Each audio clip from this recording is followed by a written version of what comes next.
Hello.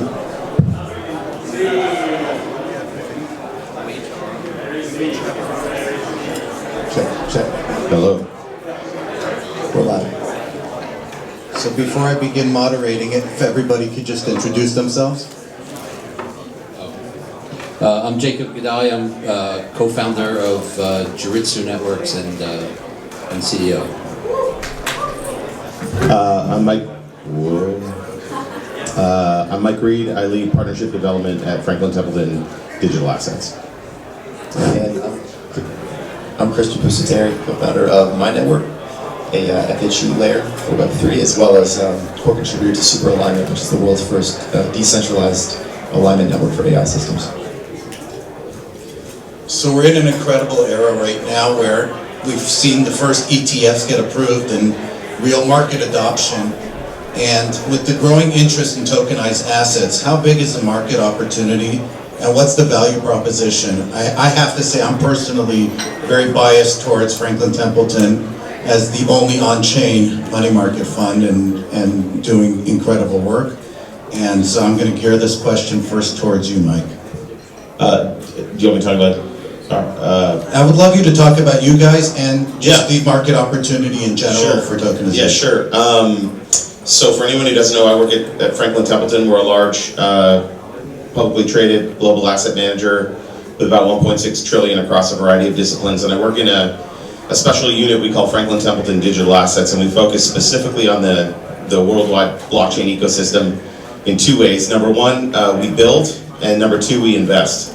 So on the investment side, we manage multi-coin portfolios that we distribute to investors. We have a VC effort.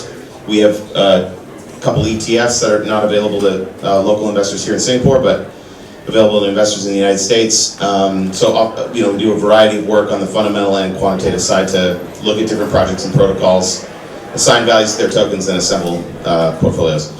On the building side, we have a development team in-house that we've had for many years. And we build directly on blockchains natively. So we tokenized a money fund in the kind of late 20-teens, early 2020s. And we tokenized it across a variety of blockchains. We're live on Stellar, we're live on Polygon, we're live on Avalanche, Arbitrum, and ETH mainnet, and have filed to develop on Solana, Base, and Aptos. So we're very blockchain native. We build things, like I said, natively on chain. We don't use a third-party tokenization engine. We do it all in-house. And as far as the value proposition, I mean, the immediate day one value proposition to people for tokenizing assets is a lot of the administrative costs fall through the floor. So the result is that your investors actually end up getting a stronger return because those operational costs can get pulled out. That's kind of near-term, short-sighted benefits, but benefits nonetheless. In the longer term, it makes these assets a lot easier to move around and do really, really interesting things with. So we think about a variety of use cases, thinking about transferability, transferring assets amongst users who are in the same ecosystem, building on and off ramps with different crypto assets, stuff like that. So there's a lot of really interesting things that you can do with an asset once it gets tokenized. And I think when people stop thinking about these assets as, hey, here's my asset, invest in it, we'd love to sell you this asset, invest in this product, and start thinking about these more as financial tools, I think that that's a huge unlock for the industry. Yeah, thank you so much. Our platform focuses on verifiable compute, and we're looking at the trend towards tokenization. As I mentioned in my keynote, and those of you who weren't here for my keynote, shame on you, but I forgive you anyway. The opportunity we see that's the biggest opportunity in blockchain going forward is the trillions of dollars of assets that will inevitably transact on chain, and Franklin Templeton and BlackRock are really leading that charge and making that a reality. So we're really grateful for that.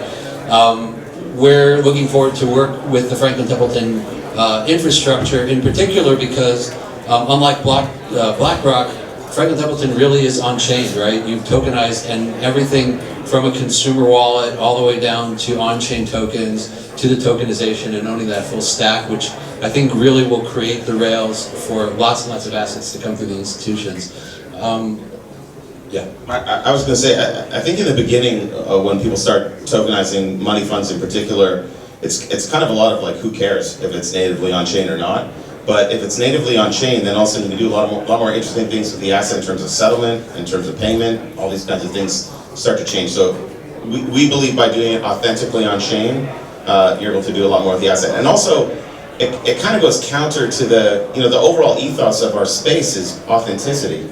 And if you can build something in an authentic way, I think that's really speaking more to the true values of the culture.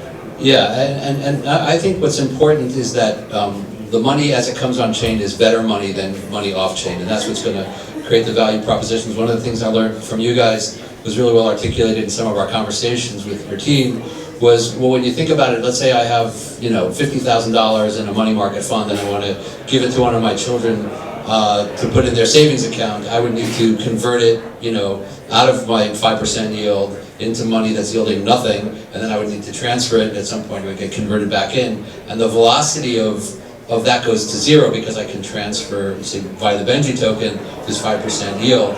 So there is something valuable there. And then just one other thing where I kind of agree with you, but I don't. I think being on chain really matters, not just because of the things that you can do, but I think the fact that you guys are end-to-end matters because you're laying the rails, from the consumer wallet all the way through the public chains, all the way through the institutions up to the custodians, and by doing that, you're making it a reality so that other tokenized assets can have that reach end-to-end and manifest on chain. Sorry, I'm so sorry.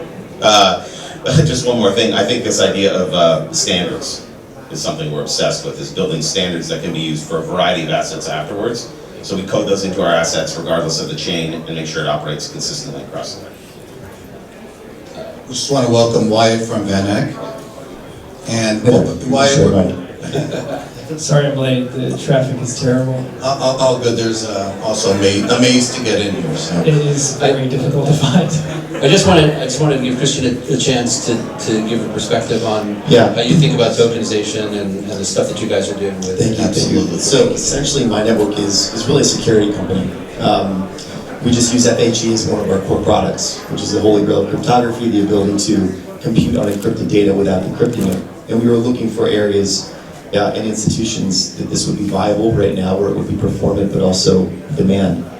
And so last summer, in terms of the services that we are finding are readily needed, last summer Chainlink was famously running this beta with some of its institutional partners, so BNY Mellon, BNP Paribas, ANZ banks, and these big banks. They wanted to take their private bank coins, transfer them into public chains and back again, and make sure that this all worked smoothly using Chainlink's decentralized Oracle network. And if for a Web3 company or a Web3 entity, this would have gone off without a hitch. Everything was going very smoothly. The difference is that Chainlink's partners were working with regulators. So even though Chainlink would say, listen, the decentralized Oracle network is the most secure bridge network in Web3, you've got nothing to worry about, the nodes that were running this bridge were seeing the transactions. They saw the message that initiated the transactions before they were executed. So in this environment, that's a huge problem. And when you're talking about transferring hundreds of millions or billions of dollars of assets, front running is a real threat. And so you cannot have that messaging layer be visible. You can't have the raw data actually go out in the network, just because there's that threat that any one node can see it, can spill it, and front run it. So using FHE, we were able to offer the service of encrypting that messaging layer, which can facilitate hundreds of billions of dollars of asset transfer without this leak or this threat of MEV or front running.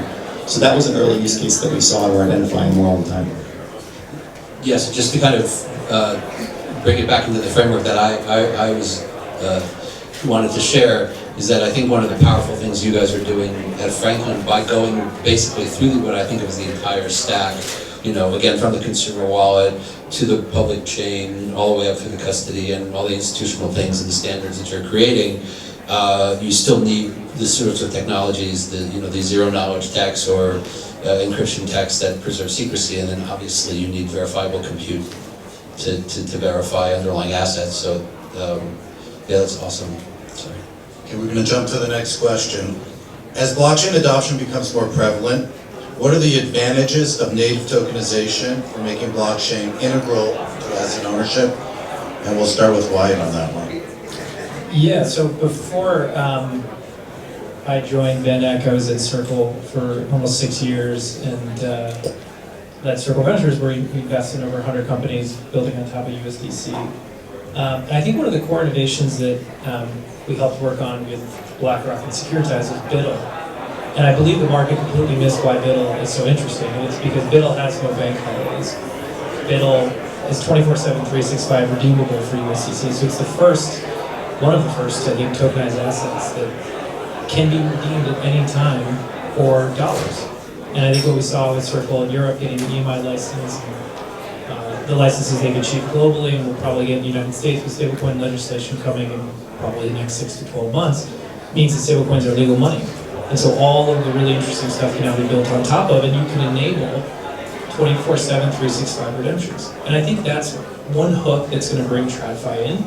And I think when TradFi comes in, it might be kind of bearish by saying this, but I don't think the institutions ever came. I think they're just still waiting. So I think there's key parts like ZKFHE or compliance on chain that is going to enable that.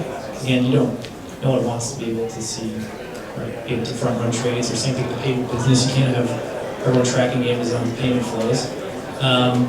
But I think those are kind of some of the core enabling blocks. And then as more product comes on chain, more people are going to be able to consume that product globally. Because blockchains, I think, are just some of the best distribution mechanisms. And so using like the Elon Musk idiot index, we've reduced the raw material cost of moving value to zero. And so a lot of these legacy business models, which are predicated on value moving slowly and having tons of intermediaries, you get to strip off that. And it's not going to be like an overnight process, but I think there are certain markets, in my opinion, like private markets, where it's up for grabs. You can do that. Public markets is maybe a little bit tougher because you have the TCC and CNCO and people like that are very hard to get rid of. But private markets, payments, lending, all those sorts of things I think are completely up for grabs. So yeah, it's like fast, free, instant transfers. I think it's inevitable. But I think stablecoins are ultimately what actually brings this industry to life. Yes, Mike, you have any thoughts? Yeah, the private market thing is interesting. We think of tokens as they exist right now. If you're buying them for projects and protocols, almost like liquid venture. But if you think about private markets like product, and you think about a structure that is offered to qualified investors, I think a big misconception about tokenization is it's this panacea for liquidity. And people don't think about how liquidity needs buyers and sellers, both sides. And so if you tokenize your private fund and you're all excited about it, and then you go out and you try and market it, you can't start selling that in $10 slugs to unqualified investors. You still have to adhere to the rules. So it kind of depends on, Chances are that it will trade at a massive liquidity discount if Right. you do that. Yeah, Right. no, I agree. It does not guarantee liquidity. You still need to bootstrap supply and demand for all these marketplaces. Do you think we have a supply issue or demand issue? I think we have a demand issue. But I think my point on the kind of TradFi coming in is that I think, for example, I'm sure people would love to be able to buy VanEck's semiconductor fund on chain. I mean, I think that'd be an awesome asset. It's probably better than betting on crypto and AI. So I just think that there's lots of really interesting quality assets that could come in and maybe, kickstart the flywheel, but it's both. Yeah. Christian, any thoughts? Yeah, well, I just think broadly the opportunity that we see here is that we have to be a settlement period of T+2. And that's very exciting to me, being a service provider for this industry, because that's pretty easy to beat with the technologies that we're using. So broadly speaking, that's very attractive, I think, to us. Excellent. Transparency is incredibly important, and it's a key factor in digital finance. How does real-time verification enhance transparency in tokenization and finance on chain in general? Go ahead. Christian, it could be you or Jacob. That's the layup for me. So, one of the opportunities we see, because this is all about increasing efficiency and what efficiencies you can gain on the blockchain that you can't do anyplace else. When you look at traditionally, how do you know that there are assets to back a fractional ownership of a fund? It comes through a fund admin that reports maybe daily with maybe an annual audit, and that needs to be real time, because as I think about it, the money on chain has to be better than the money off chain if people are actually going to adopt it. That's where we're stepping in to do real time verification of those assets and enforcing a policy that says you can't mint unless you have money.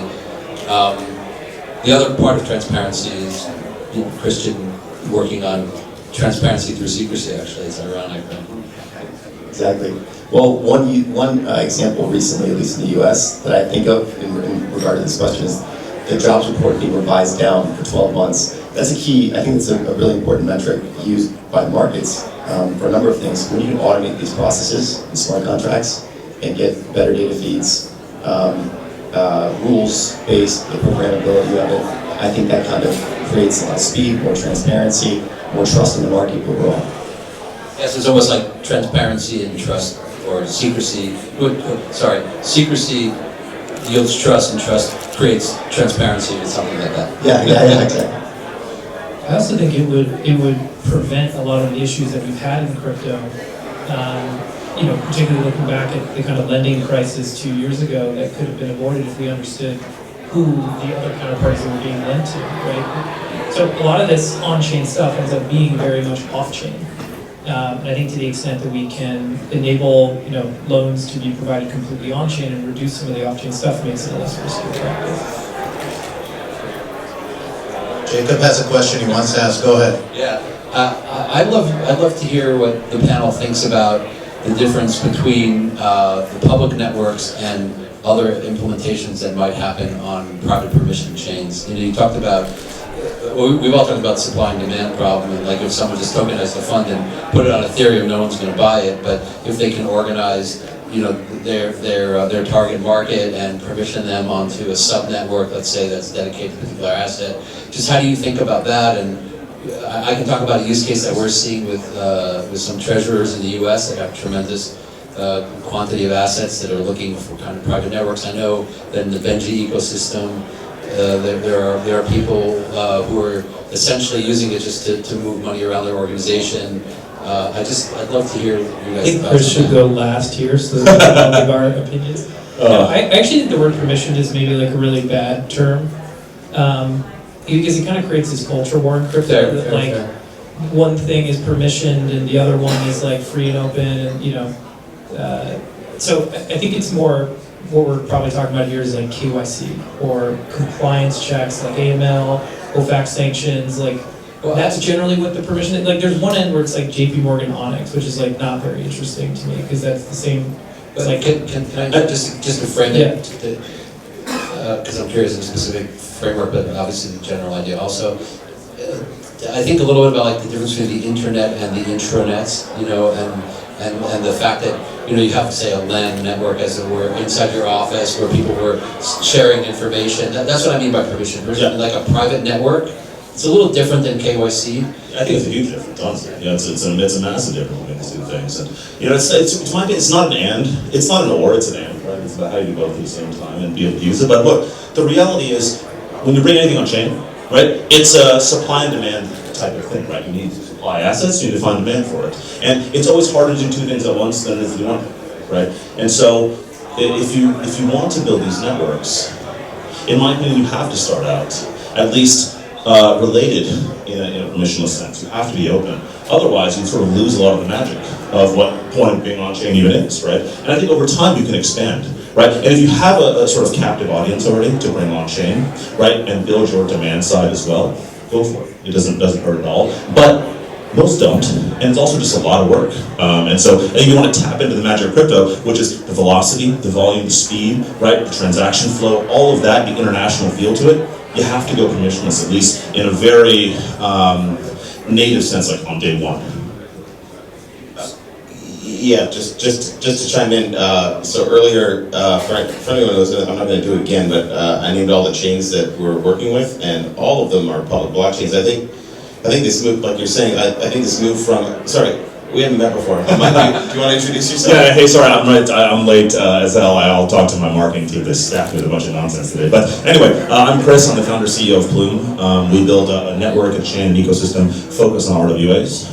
We've got over 180 protocols building on this today. We're just rolling off our testnet with a couple million wallets, a couple 100 million transactions, and so we're building this out. But we're very focused on building an open and permissionless ecosystem around RWAs. It doesn't mean that we can't do both. right? But it means that from day one we're focused on tapping into the permissionless aspect of crypto, right, alongside a lot of the permission stuff as well. So anyway, sorry, back to you. The only thing I want to add to when you listen to all the great things about running on public blockchains is also operational efficiencies and cost gain because of that. And I don't want to move from a system that moves me from Lotus 1, 2, 3 to Excel. I want to move me to light years ahead. And it feels like with public blockchains, that's what you get. With private permission blockchains, it depends on the ecosystem, but to us, we're public now. So in that sense, Wyatt was in the middle of. yeah, I was going to ask that. Oh no, I was saying generally in the context of how people use the word permission, it usually has some sort of identification or compliance attached to it. Specifically when it comes to finance, right? And so that's my kind of pushback is like, a lot of these networks, I'm sure Plume to some extent, there might be certain assets in which you need to KYC, right? Is that permission? I don't know if that's the right word. That's kind of my point. It's like, anyone can publish to Plume, but probably to get access to certain assets, you have to identify yourself, go through compliance check, maybe accreditation, verification, etc. Like, that's not necessarily a bad thing. It's kind of how the world works. And I think blockchains don't discriminate the way that maybe banks or other financial institutions do because of all the things we talked about and how transparent and efficient it is, and you can cut back on compliance costs. So the fact that we can codify some of the things, I think, makes it better, but it doesn't necessarily make KYC worse. And I like that's my point on the institutional piece. It's like if you actually talk to these institutions, they can't be in a pool with Lazarus Group, right? Like, why would they risk that? And so I think the juice is not worth the squeeze for most of these institutions, and that's why they don't participate. And can the solution be implemented just through KYC? Yeah, it could be. There's different ways of going about this. Like, you could have a token extension in Solana. You could have an identity, in ERC identity standard. You could have Plume. You could have, there's Kinto. There's many different networks that are trying to go about solving this in different ways. They're all great ideas because at the end of the day, you're creating more of an institutional marketplace, but more importantly, it allows for people to do this in a way that's compliant in certain jurisdictions. So you have to kind of cater that to the jurisdiction. Yeah, it's more than KYC, right? If you want to do a permission network, even the validator set, right? Permissioning your validators, being able to run a sequencer, all these things are also part of it. So if you really want to go down the road, you have to do all of the things at once to really make it work. So yeah, I agree with you. And I think it's an or, not an and. It's an and, not an or. Like, you have to do both, and you have to have, some of these things are going to have to be permission. There's no question about it, right? And that's fine, right? To me, it's more of a sequencing question. It's what comes first, what comes second, right? How do you do it? How do you sort of build the demand to get up to there? But I agree. There's sort of a negative connotation around a lot of these things, and it's just not true, right? Like, it's factually not true. In the real world, it's not even true, right? In the real world, we do all kinds of stuff permission, and on chain, it's going to be the exact same thing, right? It's just about how do you blend both together to make it useful and tap into what's great about doing things in crypto, right? Not just carbon copying the same shit we've got on TradFi, we're doing it on chain, right? But how do we actually create new things that are inherent and native to blockchain, right? That are going to be different and special and better, right? And efficiency is one, right? Building new products that makes money in different ways is another, right? So I think those are things that start to really sing and begin to get people to come over and get excited. I think that folks like the Franklin folks and other folks are ahead of the game there, but institutions take a while to move, right? It's just the fact of life. And so, starting there is always, to me, is a strange thing. Because if you're a startup and you say, my first customer is going to be IBM, or it's going to be Apple, or it's going to be Google, I always I'll wait till later on, see if you survive until that point, right? Because it just doesn't make any sense, right? And so, anyway, it's a thing, but it just takes time. I do have a question to that, but I do want to why mention something, and you mentioned Onyx and why you don't like it, and I'd love to hear I you just think speak it's more like the to it. same replication as any bank, or we're trying to create more of a unified ledger that's what kind of connects all these pieces here. And so if you compose blockchains in the same way that the existing system works, there's virtually no point. Maybe on the back end you can save some costs, but it doesn't actually enable what we're talking about here. It's great for interbank transfers. It's going to be awesome. Yeah, but it's still It's not Onyx chain doesn't talk to BFA chain, doesn't talk to QOB chain, doesn't talk to so on and so forth. Mike, do you want to talk to that as well? Sorry, I was going to add it. Just a comment. I think what was interesting about that exchange was that they were talking about some of the processes that are different in permission versus permissionless right now. That's with the current services that we have available. I think as those services start to scale, and we have, for example, a cross-border geographic accepted standard for DID, for example, or for asset transfer, or for any data storage. As those services start to scale, we might think about these differently, because you might have things that actually still provide kind of a permissionless feel without being all held in-house in that permissioned kind of traditional vantage point. So I think we'll see that over the next 12 months as well, which will change, I think, the dynamic of this very conversation. Mike, any thoughts? Okay. I want to ask one more question. I know you want to ask a bunch of questions, but how do we move from stable coins and yielding stable coins to the next asset group? I'm gonna sound boring, but I think like some of these compliance tools, like, you know, Jeremy Lair, CEO of Circle, was just on Empire the other day, and they asked him like, why doesn't Circle give yield back? He's like, it's illegal. And they said, why? And he's like, because I'm giving you yield. It's a security, right? And so I don't think we need to run away from some of these things. I think they're super interesting. And you saw Chris's points, like what can you now do with a stable coin, or a stable coin that maybe not a stable coin, a yield-bearing product like a treasury note.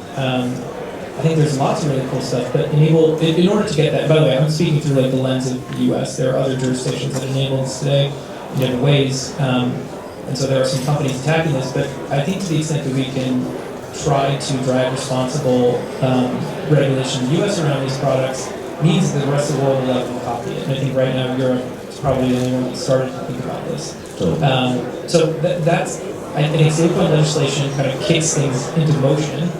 And the next part is like, okay, what is a security? It's not a security. Anything that has yield that is being sold by someone to an investor is very clearly a security. And so if you're able to identify that person and you do this stuff on chain, I think ZKFHE might be mandated by a regulator at some point to keep the information private, but still so that they can actually see who the underlying holder of that asset is. And it makes businesses like being a transfer agent much easier, right? So these are better ledgers at the end of the day. So I think part timing, part kind of like making sure that we actually bring some of these utilities on chain. Yeah, maybe to add, I think it's a great point. Regulation doesn't matter. Because at the end of the day, most banks cannot deal in crypto at all. And so it's a huge limiting factor on this type of stuff, and you just can't do stuff. Now, I would say the other thing is like, I think if you look at any sort of regulated technology throughout history, right, it's always very simple. As soon as there's real demand, the laws change. Right? And it's not quite that simple, of course, right? But it's broadly tracks to that, right? If you look at Uber, you look at a bunch of these things, right? When people want to do things, the rules change alongside it, right? Now, is it always perfect? Does it cost a lot of money? Does it always go the right way? Is it so slow? Of course it is, right? But in my opinion, the fundamental thing at the end of the day, right? Even if you look at stablecoins, right? Stablecoins have tremendous demand and value, and it's a working product, and that's why things have changed to support that, right? At the end of the day, I can't pay all the fees that we need to get the regulators to do things we need, right? But if we have enough people behind it, there's enough, the constituents want it, it will begin to move, right? So I think it starts there. We have to build other products and things that people want, and the rules will change alongside it, right? And it's not, again, it's not nearly as simple as I'm making it sound, but it have to start there, in my opinion. And what is next, right? If you follow the track of the stablecoin, what is it, right? What do people want? It's very clear that people want yield-bearing, safe, stable products on chain. We want to have the international access to things. It's tracking to a lot of the same things that made the stablecoin successful. So I think if you follow that path, right, we'll have more things that go down that road, right, and allow people to tap into those types of things. And then from there, creates demand, creates volume, and that creates change in the rule set, which also then further opens up demand and access, right? And so I think that's kind of how we go. And I think, you know, something that I know Jacob and Ash and I've talked a lot about is like these new things, right? Like I think, you know, building new stuff in general that doesn't, that like sort of like, is less of a contradiction with regulation today, but sort of thinks about it natively and sort of is done in a new fashion, whether it's synthetics, whether it's whatever it is. Like those types of things also are going to change the dimension and also make it super interesting and allow, again, to drive more demand, right? And so I always think that's kind of the starting point. If people want this shit, then things will change around it. Without that, you know, it's tough to get things to move.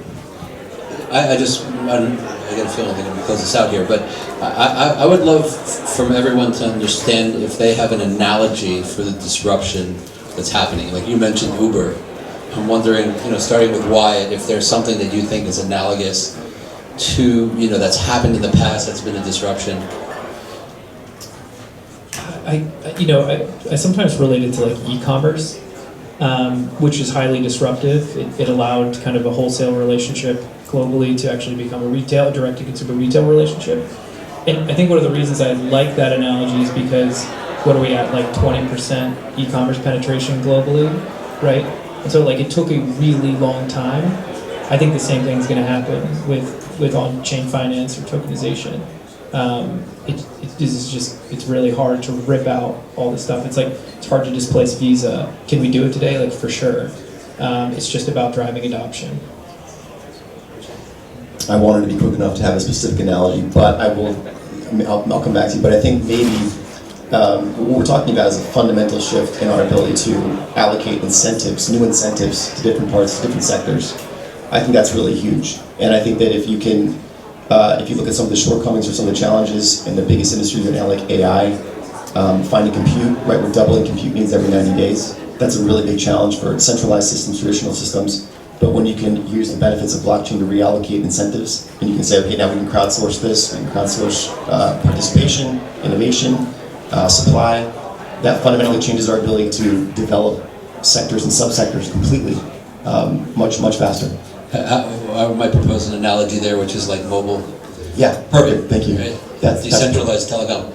We started off not being chained to the wall, but all of a sudden it became a completely new thing. I don't know if this is an analogy, but by the way, you said like I'm going to give a boring answer. That answer was not boring at all. So I don't know. I think about maybe it's just because of our construct. I think of like mobile banking and just the way money moves around, all the different payment services that people use on their phones, PayPal, Venmo, all these things. And I think the sooner people start to think of these assets more like money, like spendable things. I think then we're going to have a lot more. I mean, you asked about product proliferation. I think that's a no-brainer. Once you can start to use all these assets to buy real things, I think that's going to be a huge game changer. Yeah, one of the things that's been fun for me talking to you guys is you tell me things that are simple that I never would have thought of. So another one was like, if you think about buying with Benji, you're basically buying with a T-bill.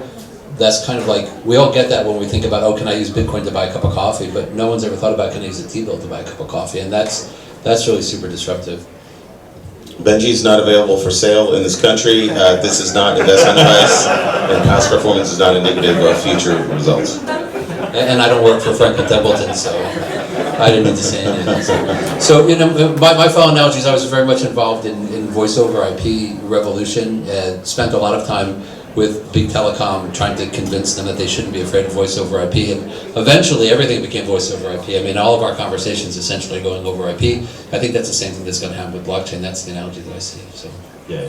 Your analogy? I use mobile. I mean, I talk about Uber. Yeah, well, I use Uber as an example of what mobile enables, right? And mobile is the fundamental piece behind it, right? Because it opened up access for a lot of things. It allowed people to basically access the internet in ways they haven't done before, right? And then, of course, then the sort of like, maybe the stablecoin for us, right, is Uber for mobile, right? Which is like, it's a new thing that's developed natively for that, takes advantage of the architecture of mobile, right? Which is, you know, push notifications, which is location, those types of things. That allows for new use case that drives demand usage, right? And so it's mobile, but I use, you know, Uber and Airbnb as the layer on top.